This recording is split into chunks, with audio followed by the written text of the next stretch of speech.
என்னமா இது திடீர் விஜயம்? பூமி தேவிக்கு குழந்தை பிறந்திருக்கிறது கோவிந்தா.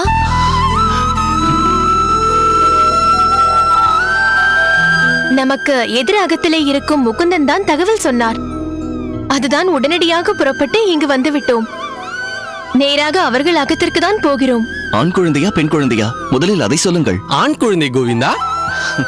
பெயர் வைக்கும் உரிமை முழுக்க முழுக்க தாய்மாமனான உங்களுக்கே சொந்தம். ஆமாம், உனக்கும் பூமாவுக்கும் கமலைக்கும் பெயர் சூட்டியது உன் மாமாதான். நீயே ஒரு அழகான பெயர் சுட்டு ராமானுஜா. பால்மணம் மாறா குழந்தை என்று சொல்ல கேள்விப்பட்டிருக்கிறேன். ஆனால் இவன் மீது பாகவத மனமல்லவா வீசுகிறது?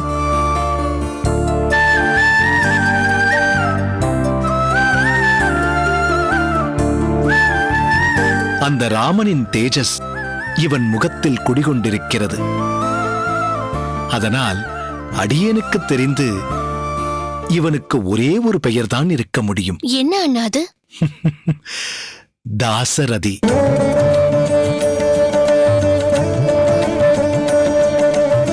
திருக்கோஷ்டி நம்பிகளே, நிர்வாக சீர்திருத்தமாக சிக்கன நடவடிக்கையை ஒரு சமையற்காரனிடம் அடியேன் பகிர்ந்து கொள்ள வேண்டிய அவசியமில்லை.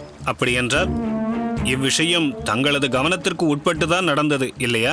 அனைத்தும் என் கவனத்தில்தான் உள்ளது, இனியும் இருக்கும். அவரவர்கள் இஷ்டத்திற்கு இனி ஆட முடியாது. அடியேனும் அப்படி நினைக்கவில்லை. இருப்பினும் குறைந்த பொருட்களை கொண்டு எப்படி குறிப்பிட்ட அளவு பிரசாத தளிகையை ஒரு சமையல்காரனால் செய்ய முடியும்? எல்லாம் முடியும். சிக்கனமாக நடந்தால் எல்லாம் முடியும். இங்கு ஒன்றும் காசுகள் கொட்டி கிடக்கவில்லை, இஷ்டத்திற்கு வாரி இறைப்பதற்கு.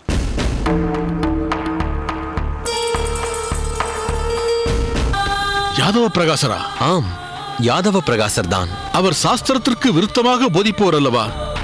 அது மட்டுமல்ல, அவர் மிகவும் விவகாரம் பிடித்தவர் என்றும் கேள்வி. பெயருக்கு அத்வைதத்தையே தன் கொள்கையாக வைத்துக் கொண்டிருந்தாலும் தன் சுய கருத்தையே மாணவர்களுக்கு போதிப்பவர் அல்லவா?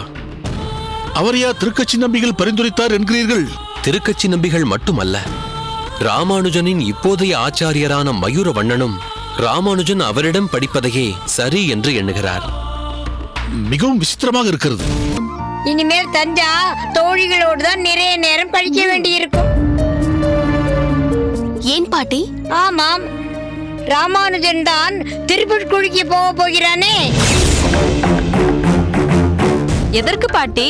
அவனுடைய வேதாந்த படிப்பிற்காக போகிறான். ஏன் அவர் இங்கேயே மேல்நிலை படிப்பு படிக்கலாமே? இங்கு அதற்கான சரியான குரு இல்லையாம். திருப்புட்குழியில் தான் இருக்கிறாராம்.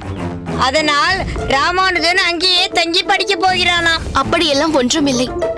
உங்களுக்கு யார் சொன்னது? ஏன், உன் மாமியார் தான் சொன்னாள். இல்லை இல்லை, அவர் இந்த ஊரிலேயே படிக்கும்படி நான் சொல்ல போகிறேன். ராமானுஜனுக்கு படிப்பென்றால் உயிர். அதற்காக திருப்புட்குழி என்ன, திருநெல்வேலியில் தங்கித்தான் படிக்க வேண்டும் என்றாலும் அங்கேயே தங்கி படிப்பான். அவன் யார் சொல்லியும் கேட்க மாட்டான்.